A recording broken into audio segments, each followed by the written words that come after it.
I'm not going to do the intro today. This person is. Get so you can... Hello, everybody. I'm Cherry Coke Man. Welcome to Band for Life, the place to come if you want to hear all of the best stories from grassroots gigs and bands touring. Cue the intro.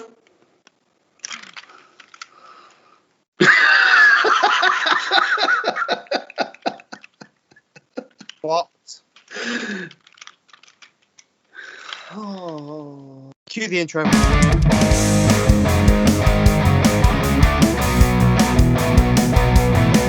have we got on today, Granger? Today, No. today we have on Hollow Vandals, a four-piece grungy outfit from Warrington, who my band have played with in the past. And they've been going they've been going since 2017. They formed when they were in college. I remember playing with them. I remember they're very grungy. I know they've got a new single out as well, which I'm sure we'll mention during the chat. And I think they're ready to come on. Let's get them in. Let's go. Good to see you. So we've got Hollow Vandals in this evening, and they are. I'm Liam, and I'm the drummer and I manage the band. I'm James, and I'm a singer and guitarist of the band. I'm Michigan, and I'm a guitarist of the band. We also have a bassist called Kian, who's sings as well, but he's not here at the moment.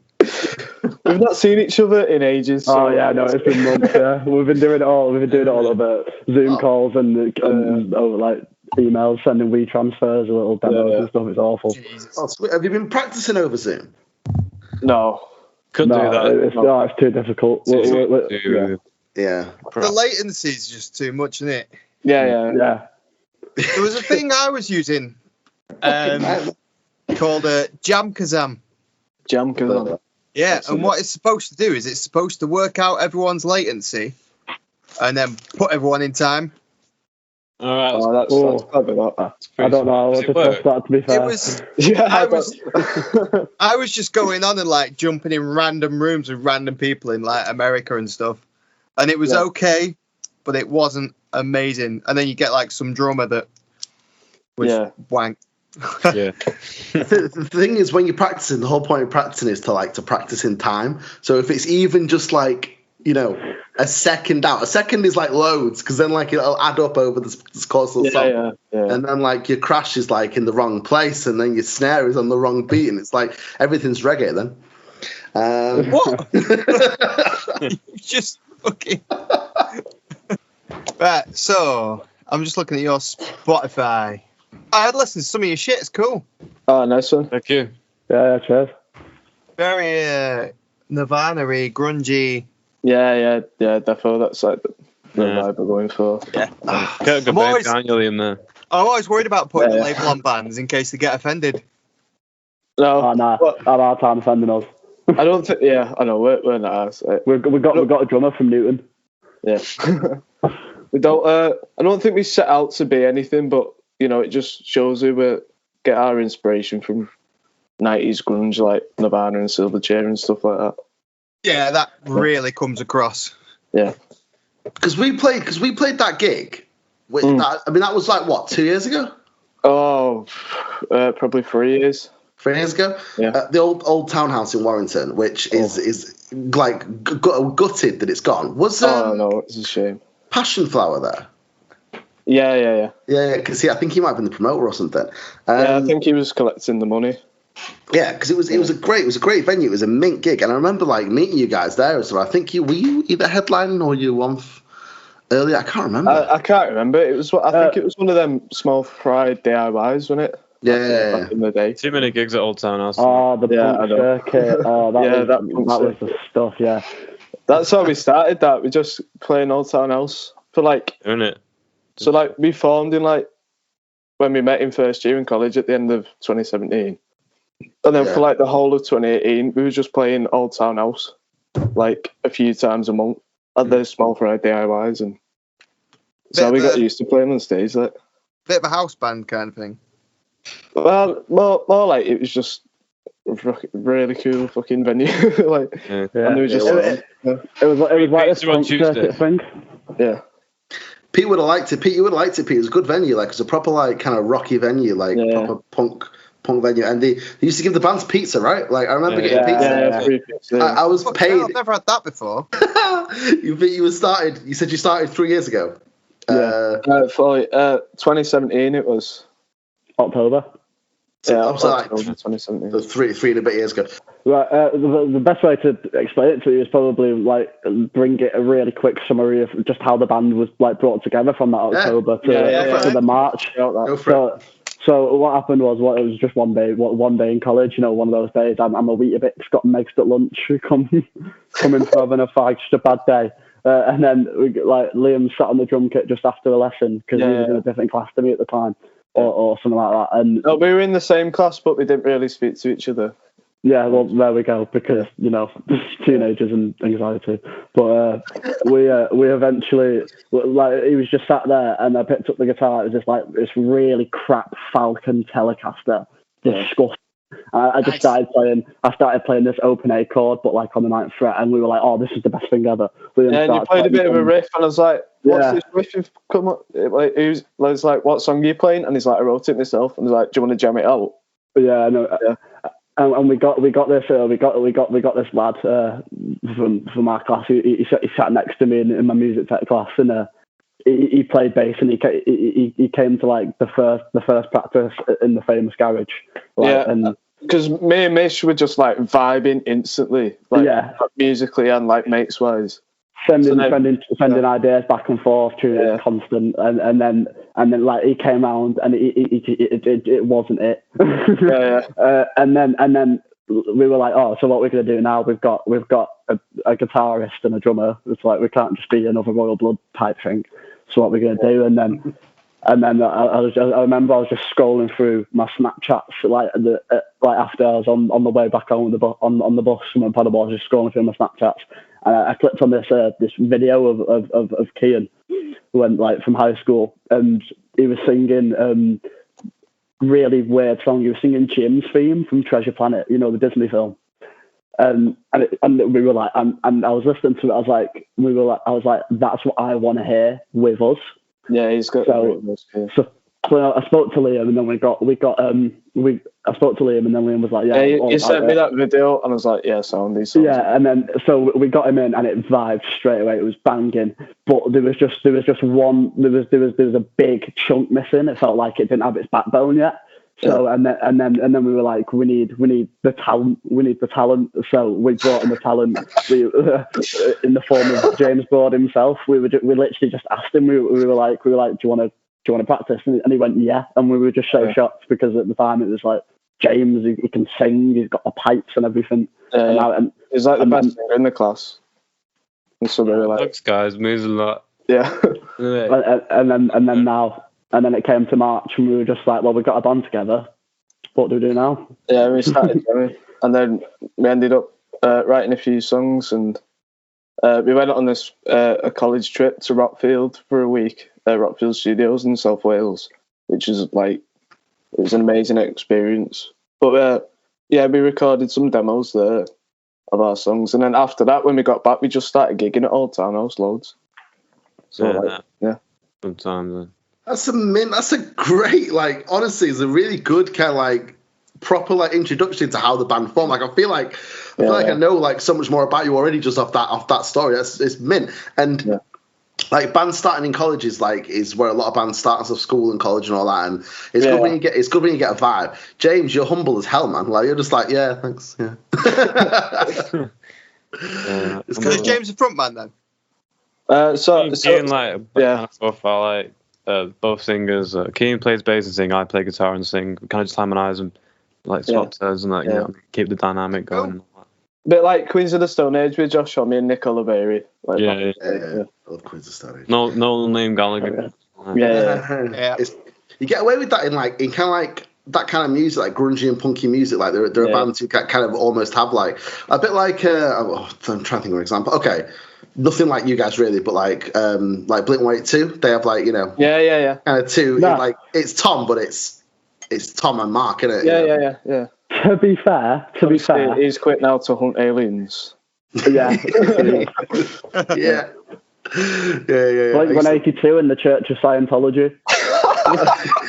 The newest album. Coming out. That's like, how many gigs have you done? Then? I mean, I know that the last year probably not many for obvious reasons, but like, tell you what, right? So on that. We're coming up to a year now since we had our last gig, and it was in Manchester, and I'm sort of like I'm the drummer, but I sort of like manage the band and put all the gigs on as well. Mm-mm. So we put this gig on. It was headlining in Manchester at Night and Day. Oh yeah. And we had some brilliant support bands on, and it was like the first time I've ever put a gig on in Manchester. So I worked out like a budget and I was like proper stressing that we were going to make enough, and we ended up making like a profit, and loads of people come down, and it was a brilliant night. And it was really like, because a few of us moved to Manchester to go to uni, so it was a bit like we were a bit worried about playing in Manchester, and then we did this night, and we were like, yeah, we're sound here. And that was that was the 27th of Feb last year, right before the lockdown. So it was like, oh shit, yeah. It was quite a good timing, really. So I think that was my last gig as well, 27th of Feb, something like that. Oh yeah. It might have been the 29th. Yeah, gig jinx. Gig jinx. Yeah, like 90 Day.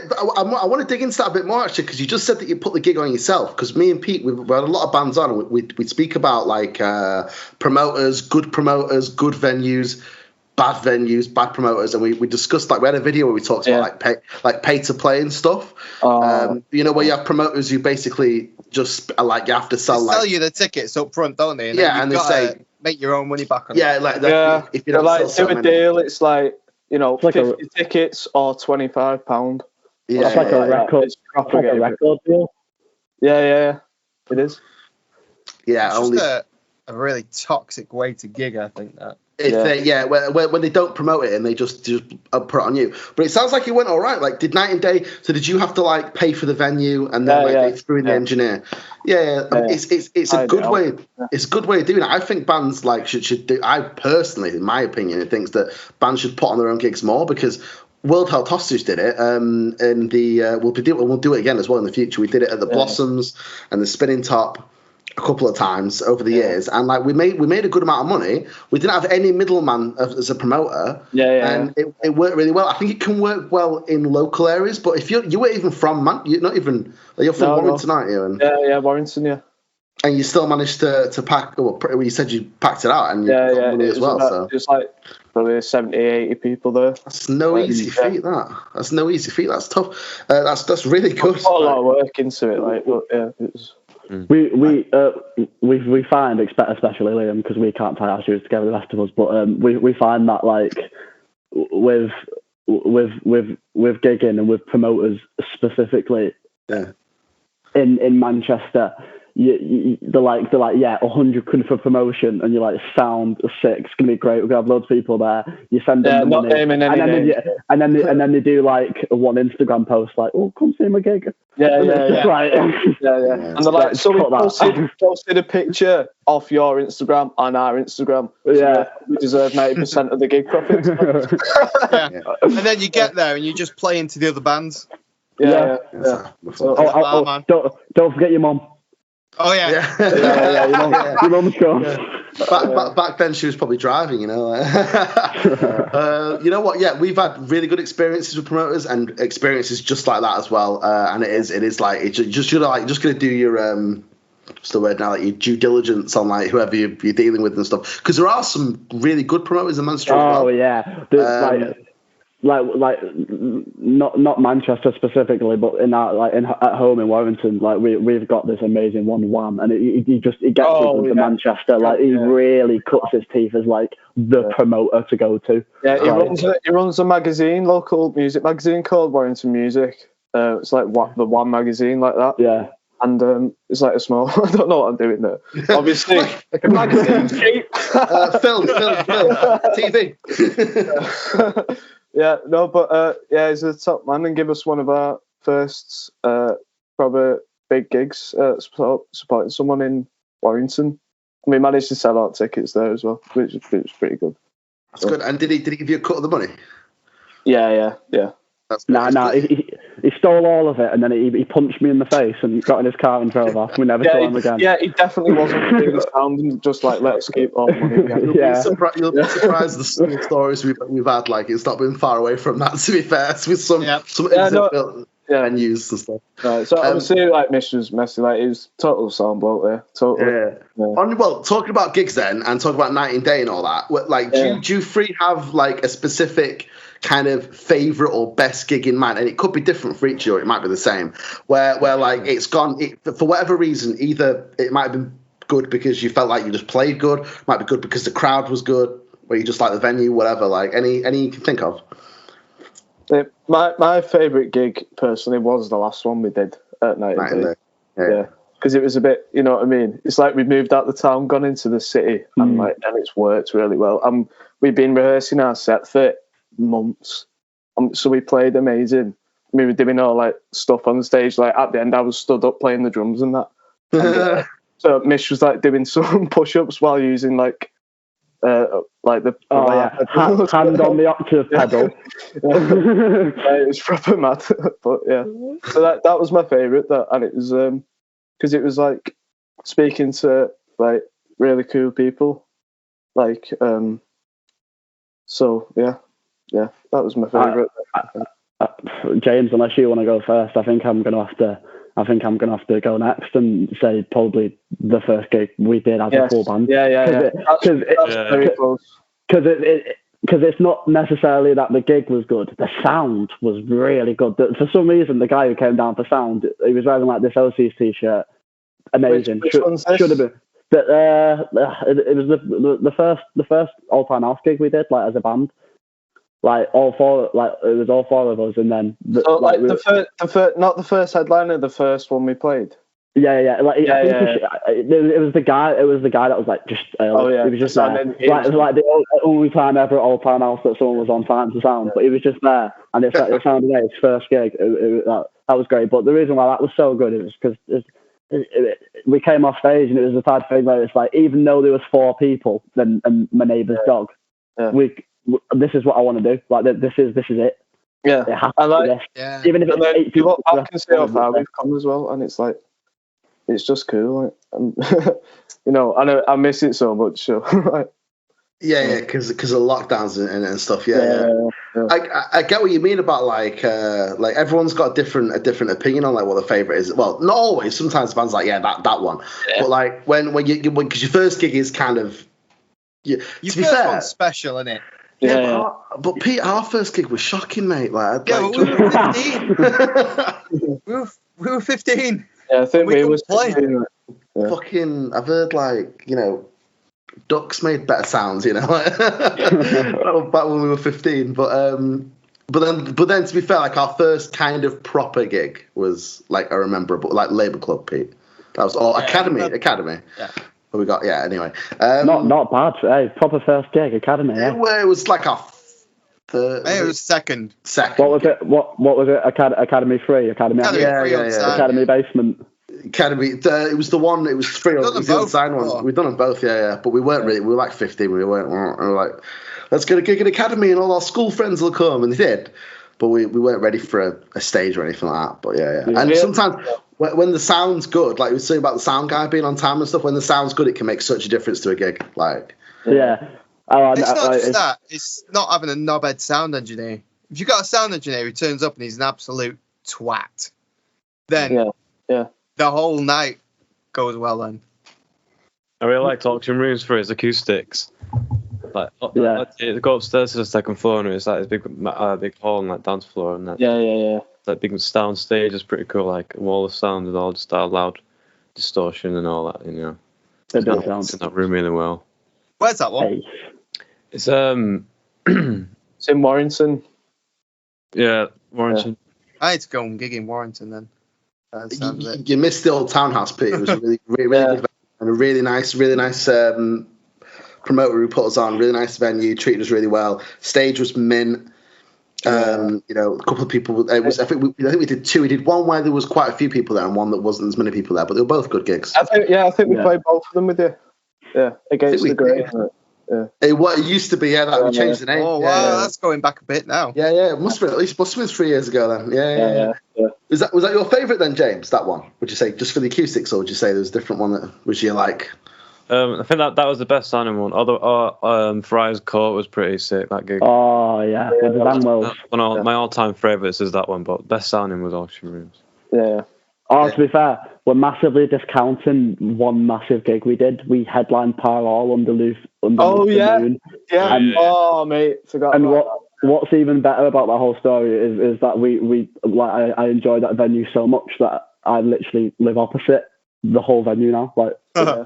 Is it Warrington? Or is it? Yeah. Warrington, it's a big place. Like when Stone Roses came back, they did the first gig there. Like. In 2012 or something like that. Oh, was that little warm up they did before they did the the stadium? Yeah. That's amazing. Yeah, like we had Miles Kane and all sorts of people play on there, like famous. We got to headline it for like an arts festival. So like our first single that came out that was really good got played on like Manchester Excess and that. It's called Halfway to the Moon. So this artist called Luke Jerram. He made like a giant moon and had it on display, like the exhibit on display in Parole. And so we played our set underneath it, and it was really cool. That's mega, isn't it? That's mint. Yeah. That's crazy. Like I love it when you play those venues where you're like, oh yeah, like like whatever's been here and stuff. It's cool to feel like you're stood where like they were stood, kind of thing. Yeah, that's what I liked about Academy 3. At Rockfield, that was like the epitome of it because we were playing through amps that like Black Sabbath had played through. We were like the game room. The funny story about the game room was Liam Gallagher dragged his bollocks across the pool table. So obviously, as a bunch of teenagers do, you spend your whole day dragging your fucking bollocks across the pool table. Being like, I'm in It's like to drag his bollocks across the. We might call the video that this week. drag bollocks. Is that how you claim stuff as your own? Just drag your bollocks across it? Nah. Mine. My claiming process is a lot more. It is full on. We won't get into that. Oh man. What? All right. What about any like gigs that have just gone tits up? Right. For whatever reason. Right. I'm gonna say this. So right. We did a gig at a venue. This venue lasted 6 months. It's called Live Bar. It was like rated up to be this dead good thing, but it was a square room. In Stockport? No, it's in Warrington. It's literally just called Live Bar, like Live Bar. Yeah, we had a bar called Live in Stockport. Yeah, the sound was terrible. The sound was just shit. It was a great venue. So we did one. We were supporting, opening for Spill, and that wasn't so good. But like the gig was a dead good gig. Yeah, like, the sound wasn't good, and we had difficulty. I think what the sound engineer did is that the band before us were being like a bit like, oh, I need everything in my monitor. So what he did is he just turned the monitors off, and then made a point of it. He made a point of it to like not turn the monitors on for the rest of the bands, so he could be like, well, this band can do it. Why can't you do it? So then the rest of the bands were just stuck. Is that why I couldn't hear myself? Yeah. So the rest of the bands were just stuck with not being able to hear themselves at all. Yeah. It was just like, great. So everyone else can hear a solo, but I can't hear it. It was like a massive place, and it had a roof like that. So like inside, so it wasn't like a flat roof. It went up like that, massive. So and there was no like dampening or anything. So the sound was just a bit bouncing around. Yeah, obviously I was on stage, so I didn't hear, but people said it was a bit harsh. Yeah, I used to do sound in a place called Live in Stockport, and it had like marble walls. And a hardwood floor. God. And it was chapel. It was massive. It was just like this massive room. It was like as tall as a church. It was honestly as tall as a church, like a church. You know what I mean? Like so tall. It was so hard to do the sound in there. The mixing desk was upstairs. That's all right, man. The mixing desk was upstairs, so like you're as an engineer, like you're listening to the band, and the sound's going up, and by the time it's getting up there, it's not what it sounds like when you're down there. Yeah, you're not getting the direct feed from. So people come in thinking like that sounds like whatever, and you're upstairs thinking, oh, it sounds all right. Go downstairs. It was the bass I noticed. Like the bass downstairs was like really bassy. But upstairs you couldn't hear it as much, so you'd go down and be like, fucking hell, this bass is mental. Like sometimes too much, you know. Yeah, that's shit. Yeah, which doesn't help. Yeah, they probably charge you extra for the room reverb, though, won't they?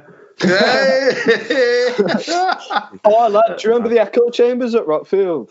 Oh, they're mental. So the Rockfield sound is literally just rooms with no reflected surfaces, just covered in shellac.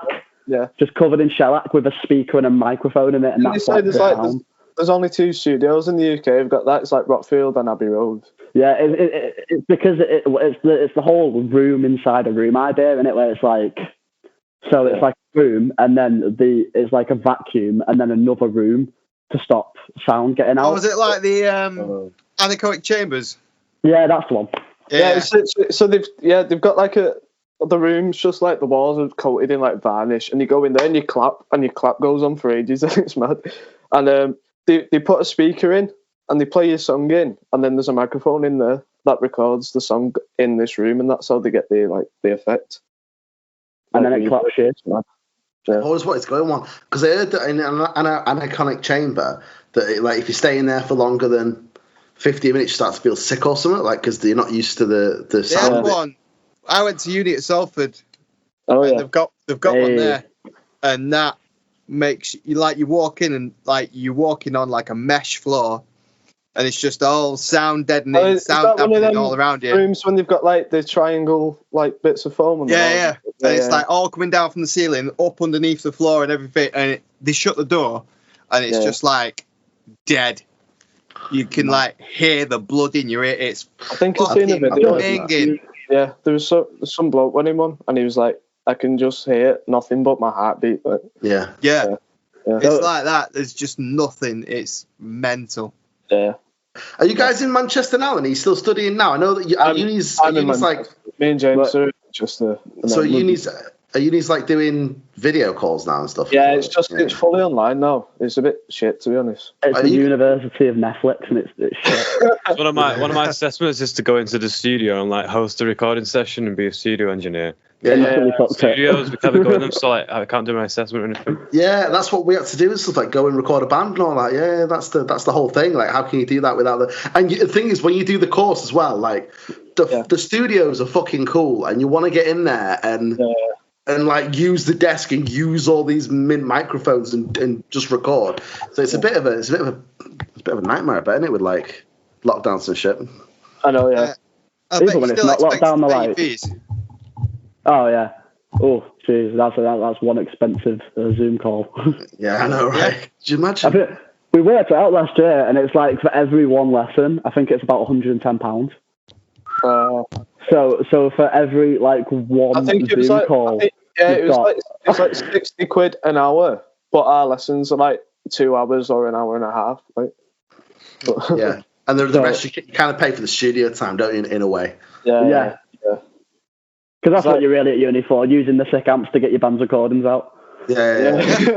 It's good that you do it. Like we like me and Pete did different courses, but we did it, and like it does help the band as well, because like I wanted to do live sound. I love live sound, and I'm now like the band's engineer, kind of. Like I say I'm the band's engineer. So like if we're at a gig and some don't sound right, whatever, I'm the one that like pipes up. It's like, oh, come on. Yeah, speak to Mish about this. That's me. I'm literally doing live sound in uni right now, whilst like the other lads are doing songwriting and professional musicianship. Yeah. Very different. Pete actually did more live sound than me, I think, probably, didn't he, in the end? Oh yeah, because of engineering in a couple of venues and stuff. But you did a degree in live sound. I do more live sound. It's crazy because his family used to run like a pub that did gigs every single. I say every single day, did like 3 or 4 nights a week. Pretty much every night. He'd be in there doing the sound every night. I think I did like maybe once or twice, one a week maybe. I'd get to do the sound if he didn't want to do it. But then I did a few other places as well. But anyway, so other than that one gig then that you said the sound was shit, is there any other gigs you can think of where I mean, you might not have anything ridiculous happen, or like someone's come up to the end and said something weird, or you've had an issue or an argument with somebody, or I don't know, something's happened. Like we got beard by another band. Yeah. They wasted beer. Yeah, and it this is the real crime. I was gonna say, there's other ways to tell a band you don't like them. Don't waste. Yeah, no. It takes a certain type of dickhead to spend £5.50 on a pint and then pour it over someone. Yeah, I know. Like, What happened? What happened there then? There was just a band that like we used to know, and like I'm not gonna name them, but yeah, it was people in the band who were massive pricks. Yeah, it was a very much I wanted to headline. Why do we have to go second type of thing? Because they were still early days of the band as well. Like it wasn't we were barely taking it seriously, and it was just afterwards they were just being proper funny about it. It was just like, oh great. We went to college with them, and in college they were nice enough, but like just sometimes they could turn into twats. Like, but yeah. And then what? They just threw pints at you while you were on stage, or? Oh no! They didn't do it on stage. But whilst we were on stage, one of them got on stage and tried to like push our mic stands over. Yeah. What? And it, like I was just like, and what's amazing about that is plastered above Old Town House, as you know, is don't be a dick. Yeah. Yeah, and then they just walked past James and then just like chucked the pint on him for like no reason. Sorry, forgot about. But that was like. I forgot about that. It's made me feel weird. Though. Yeah, if we're going straight to gigs, that make us like really bring back the bad memories of like playing to people and that. That gig was fucking sick. Yeah, it was a good gig. 100 people there when we headlined. Oh yeah, shit. No, yeah, we literally had people. We had to like turn away. We had to turn people away because we were like, we can't let more the gig people. itself was like, it was at. I don't know if we should say because we've been chatting shit. It was a gig we did, right? Right. And it was sort of like one of the first times we've ever headlined. Yeah. And we were like a bit nervous. Like we seen on like Eventbrite, like 100 tickets had like been sold, and we would sort of like, 100 tickets get sold online for like I can't remember if it was like really cheap or free. Because we were trying to promote something, and you're like 100 tickets. Most likely, like 10 people's actually going to turn up. So we were pulling up to the gig, and we seen 100 people outside, like smoking and that, waiting to get in. We were like, what? and then we did the gig, and the whole crowd was bouncing, and there was mosh pits and everything, and it was like one of our first experiences of that one. I was rocking up with our like little line sixes and just 100 people like shit. Oh, that's mint. That's mint. It's mint when that happens, though. That is class. Where was it? Was it Old Town House or was it somewhere else? Yeah. 100 people in there. It'd be rammed. It was mental. I'm not sure what the max capacity was in there. I think we went over it, but I don't know if we can get in trouble with that. But. Yeah, Definitely. I think what it was is they said 80, and we were like, yeah, 80. We're not going to do 80, and then we did 80, and then we asked them, and they were like, oh yeah, do 10 more. So we did 20. That's class though, because you can imagine in there it was all like crammed and hot and sweaty. Yeah, like a proper gig, like a small venue art. Like I'd love to. There was people like round the side of the stage, like blocking the toilets. You couldn't go to the bathroom or anything. It's amazing. Like you had to like go on the stage and then go like through this little right bit through the curtains. Yeah. We'll try and get you on it because World Health Hostage, like I said, we put gigs on in Stockport. We do like 1 or 2 a year ourselves. Yeah. Because we don't want to saturate Stockport by doing it every couple of weeks because people would stop coming. So we do like one every 6 months or something. We do like a Christmas one and we do like a like a summer one normally. So we'll try and get you guys on down in Stockport because we played a venue. Both the venues we've done are pretty small venues. So when they're full, it's like proper full. And they are the best gigs when it's crammed and sweating. You can taste the salt in the air. Yeah, we've all sweating. We'll all be needing that as well after. Yeah, exactly. Yeah, I can't wait to get out. I remember you like were like when we watched. She was like really energetic, like, and it was like. I just can't wait to smell someone else's breath. You know what I mean? Well, finishing up like that one, the gig after that, like on about small packed rooms with big audiences and that.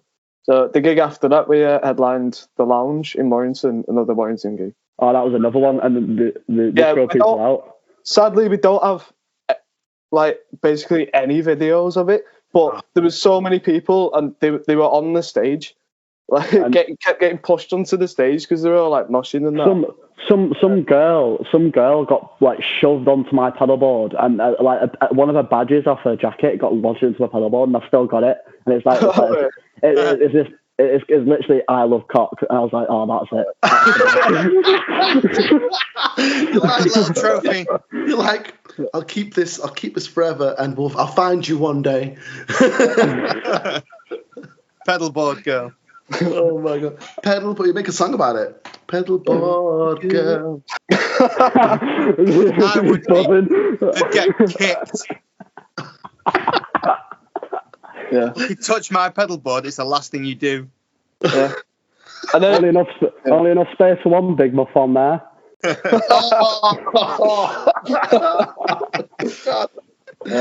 Oh, dude, crazy. Yeah, like if you've got any gig, well, probably not gigs lined up, but like, well, we've had a couple of bands who've done like virtual gigs. Like they've done, like they've gone and done the gig, and it's been filmed, and then it's been like filmed live.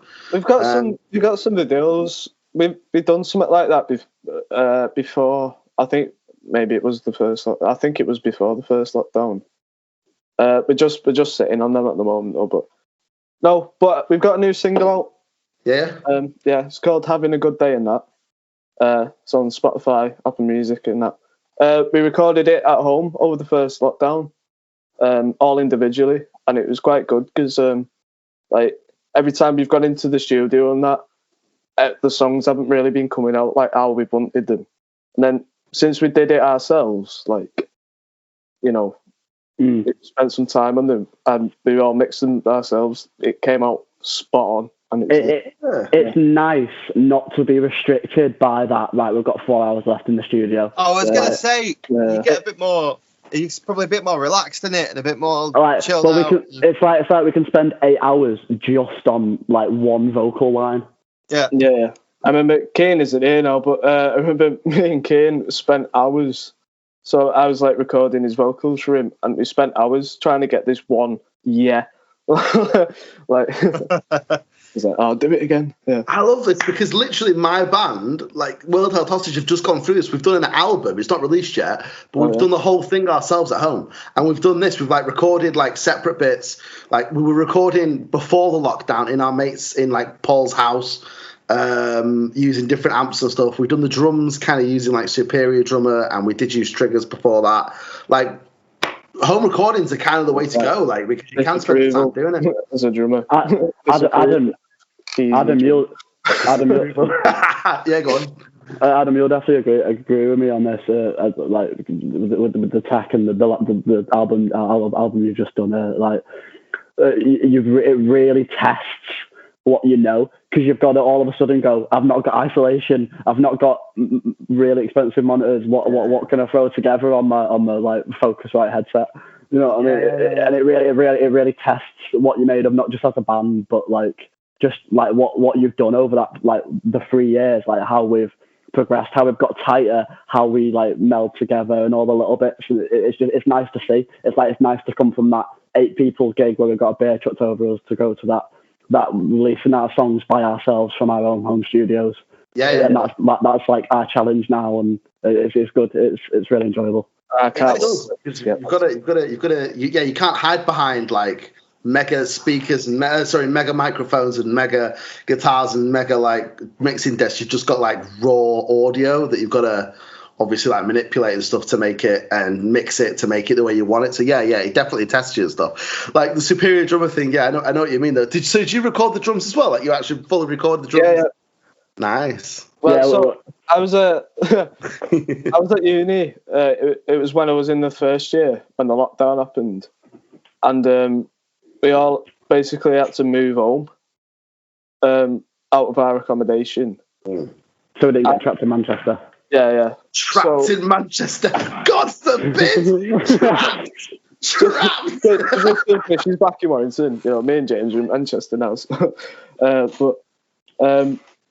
no, we ended up getting. We didn't have to pay our last rent in the end after all the students kick off and stuff, and local MPs get involved, and so I had all this rent money that from my student loan that I was gonna have to. It's like 3 months worth of rent money. Sweet. So I just spent it all on microphones. Oh yeah, we all just trashed it on this one song. So I managed to sort my kit out with all the drum mics and an interface myself. So then I was just practicing at home and recording, and then ended up recording a single with it, and it was really cool.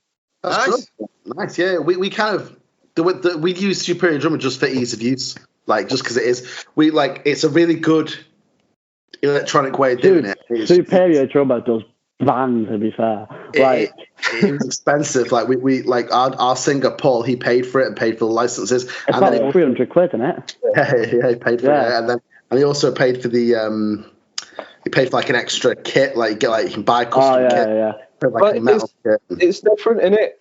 We're different genres. Like your genre of music, you can sort of get away with it, but well, I've been trying. It's actually what we're going through at the moment because we're going to try and record more stuff remotely. Yeah. And my proper drum kit is back at my mum and dad's, and I'm in my own house in Manchester now. So I've got this electric drum kit with me, and so putting demos together, I'm recording on the electric kit, and I'm just that sounds too shit. It's never the same, is it? Yeah, it depends on what kit. It depends on what electric kit as well. Any other plugs social media sites where you can find your music, videos, merch, whatever you've got? Instagram, Hollow Vandals. It's just at Hollow Vandals and everything. Instagram, Facebook. We're not really active on Twitter much, but we're going to start being. And some merch is probably going to come out soon as well. We're working on. And TikTok for no. Yeah, no. No TikTok. I'm going to do a thing where basically when we're allowed out and stuff, I'm going to try and go and see every single band that we've had on the channel. Yeah. At least once, so we'll go see them and stuff again and all that. Well, that's one ticket sold. I'll write that down. That's one ticket sold. Yeah. Unless I'm playing with you, who knows, eh? Yeah. You'd be fuming if they all got into solo projects. Every single band gonna go with it. Every single one. Well, that's a lot of acoustic gigs to go to. I tell you what, I'll take an acoustic gig over no gigs at the moment. Yeah. I'll take it over. What was it when it first opened? Was it they did one in Minecraft, didn't they? They did a gig in Minecraft. In Minecraft. Or was it Fortnite or Minecraft? Is it Travis Scott? I really don't know. Travis Scott did a gig in Fortnite. Yeah. Oh man. What about that? But yeah, thanks so much for coming on, guys. Have you enjoyed it? Yeah. It was fun. Honestly, listening to podcasts and stuff has been my favourite pastime for since September. Subscribe to the channel then. But sweet guys, thanks so much. Awesome, I think we're sweet, yeah. Yeah. Pleasure, guys. Honestly, nice one. Hey, have a good one. Cheers, guys. See you later. Bye bye.